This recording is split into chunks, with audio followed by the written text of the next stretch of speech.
Umaga ng February 9, 2024, nagulantang ang mga staff ng isang gasoline station sa Quezon City. Isang bagong sirang na sanggol, walang awang iniwan ng kanyang sariling ina sa loob ng banyo. Ang ina ng sanggol, itatago namin sa pangalang Regine. Nag-CR allegedly itong si alias Regine kasama ang kanyang mama at papa sakay po ng sasakyan. So nag-CR po. So yung atin pong mga kapulisan nandun lang. Thank you. Salamat.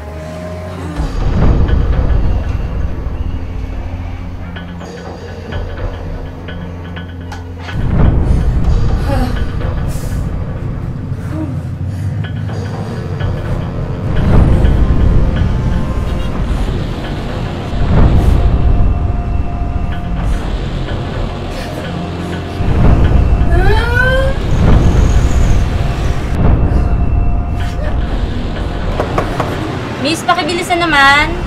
Sandali! Pakibilisan naman, oh.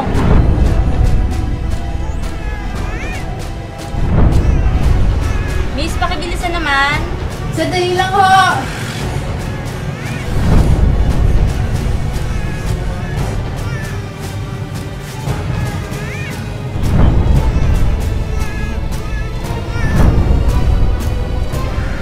Miss!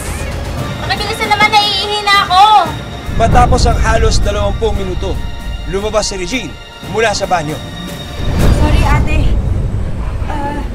Pasensya na ate madumi yung CR. Tinagusan kasi ako eh. Kanina pa ako dito yung ihi. Saan sinabi mo agad? Pasensya na. Sandali lang ko. Papalinis ko lang kung saboy ha. Saglit.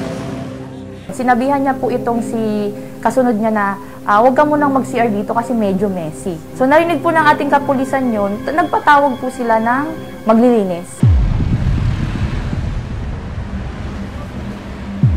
Anak lang. Pagdiri naman yun. Dahil sa pahayag ni Regine, tinawag ng mga pulis ang tauhan ng naturang gasoline station para sana linisin ang palikuran. Umalis po yung kasunod kasi lilinisan po medyo messy dahil may regla daw po siya.